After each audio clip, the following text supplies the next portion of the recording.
Thin Wood Walls, Part 2. Desert sun beats down, kindling thoughts of home, cool rain falling like teardrops. Chapter 8. Now our leaving home, the tearing away, grandmother called it, was 2 months behind us. Now we'd left another place, Pinedale, California, but there was nothing bitter about this leaving.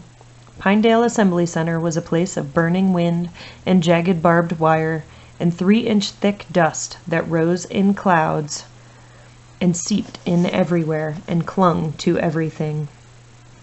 We'd made it through Pinedale because we didn't have a choice. I hoped for something better as our train headed north, as the ramshackle car swayed and rattled, and its wheels clicked like the keys of Dad's old typewriter. Across from me, Mom stirred. Her eyes fluttered and closed again. Mike sat next to her, head wedged against the window, eyes shut, breathing deep. I couldn't sleep. It was too hot. July hot. Desert hot. The windows were half open, but the car was filled with other families and their breath and smells. The air streaming from outside was thick with heat and dust and engine smoke. Sweat beaded on my forehead and ran down my neck and glued my shirt to the seat back. But heat wasn't all that kept me awake. Excitement gnawed at my bones. We were moving to a place called Tule Lake. Tule rhymes with coolie, Mike had noticed. I decided it couldn't be as hot there, at least, and maybe there would be more trees and green fields and water. And friendly faces. Pinedale had none of those. Pinedale had baked dirt and barracks and guard towers manned by grim-faced soldiers. I looked at Mom. Her face was filled with worry. She looked older, with new lines around her eyes and darkness under them. Mike, too, had aged. A few months earlier, he had been a kid like me, just bigger. Now his face wore hollows and shadows. His body had stretched out. His threadbare pant legs rode high above his ankles. I looked out the window. Flat brown desert, scrubby bushes, cloudless pale sky. Far overhead, the sun beat down. Above the western horizon, dark shapes emerged, speeding toward us. Fighter planes flying low. As they got closer, they took on the form of a V. I looked for the markings, feeling my heart thud against my chest, staring until my eyes hurt. Then I saw the U.S. insignias, the circled stars, on the undersides of the wings, and let out my breath. I'd seen planes like these in one of the dog-eared magazines. Life or Look, probably. They brought to us at Pinedale. Wildcats. I liked the tough name. Don't cross my path. The planes roared overhead and continued on, but my heart still raced. I couldn't forget the newspaper photos of death and destruction I'd seen in December. I couldn't get rid of the picture I'd formed in my own mind. Japanese bombers racing in low over Diamond Head and toward Pearl Harbor, where U.S. warships, caught off guard, lay at anchor. Around me, little kids chattered and squirmed. Older kids and adults slept or stared out the windows or spoke in hushed voices. While I thought of those bombers, Grandmother sat a few seats away talking with friends. I could hear her soft musical words rising and falling in that faraway language of hers. But I thought of those bombers, what they had done, what they had started. Mike stirred again, then Mom, but sleep held them. A soldier ambled up the aisle. He was tall, blonde-headed, a perfect Nazi, but he didn't walk past, unseeing as many of the soldiers did. His eyes danced. He smiled as he looked from person to person. He stopped and talked to a young mom whose baby was fussing. He took a handkerchief from his pocket and gave it to her, and she wiped at the shoulder of her worn dress, where the baby had spit up. He patted the baby's head and smiled and moved on, leaving his handkerchief with the woman. As he got nearer, I looked down at my lap, at my journal. I hadn't written anything in it since we'd left home, but I thought maybe now I'd feel more like it. Once we got closer to the new place, he stopped next to my seat. I looked up. "Doing some writing, Mr. Twain?" he said quietly, eyeing my sleeping mother and brother. Mr. Twain, Mark Twain. I'd read his stories. I'd seen the movie Tom Sawyer. But I wasn't Mark Twain. My name's Joe Hanada. The soldier, a sergeant, I noticed, stuck out his hand. For a second, I hesitated. I thought he wanted something from me. My journal, maybe. But then I woke up. I reached out and watched as my hand disappeared in his, leaving only my wrist and the tip of my thumb visible. It was like shaking hands with a baseball glove. His grip was easy, but I had a feeling he could crush every bone if he chose to bear down. "Sandy," he said, "like the stuff under your feet. Like Orphan Annie's dog," he laughed gently. "Sandy Farrow, but you can just call me Sandy."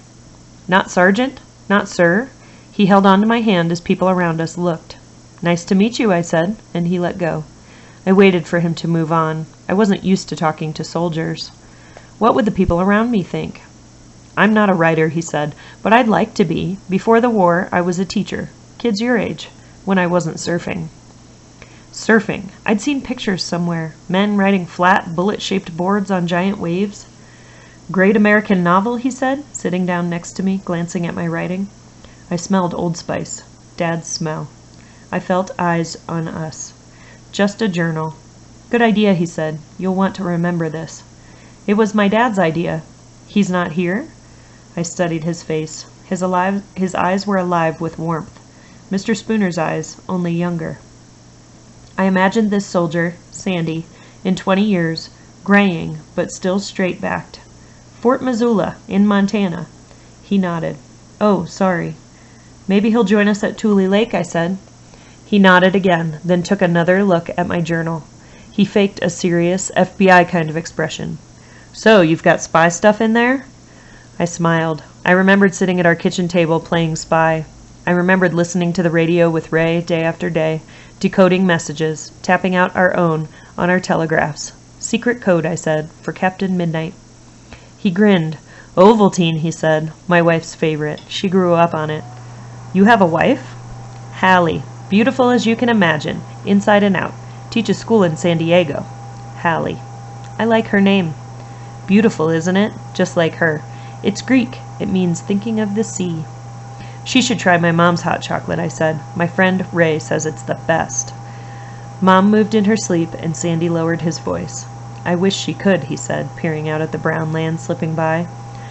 "I apologize for the looks of this country," he said after a while. "You should see the real California. In San Diego, the hills are green, the weather's comfortable, the beaches go on forever, and the ocean, the warm, blue ocean, rolls in, wave after wave after wave, like the best dream you ever had that keeps coming back again and again and again." He might not have been a writer, but he talked like one. A travel writer, maybe, but mostly he talked like a friend, like I was someone he was happy to spend time with. I've never been to California. That one, anyway. "You'll have to, Joe." He glanced around the car. "After this is over." We shook hands. "I'll see you again, Mr. Twain." "Okay," he moved on, talking to others, but not as long as he'd talked to me. Part of me was relieved to see him leave, to feel the attention of onlookers fall away from my shoulders. Part of me wished he would stay. I opened my journal and read, hoping for inspiration. Running start. I had thoughts, but they weren't translating themselves into words. Mike opened his eyes and sat up. He stretched, every muscle. His clothes looked even smaller. I was glad he'd been asleep when Sandy stopped. He would have been polite, but cold. I would have found it embarrassing. "Beautiful scenery out there," Mike said, eyeing the dead countryside. "It's not the real California." "How would you know?" "I've heard of a beautiful California," I said. "Trees, oceans, beaches." "You heard that Pinedale would be a pleasant place. It was a nightmare. You heard that Tule Lake would be like a resort. We'll see." Mom woke up. When she saw where she was, her eyes went flat. I felt a chill. In the deep desert heat, I felt a chill. I remembered what Dad had said about our Christmas tree, how it would begin dying as soon as it no longer had its roots. Was something dying inside her? She unfolded her hands.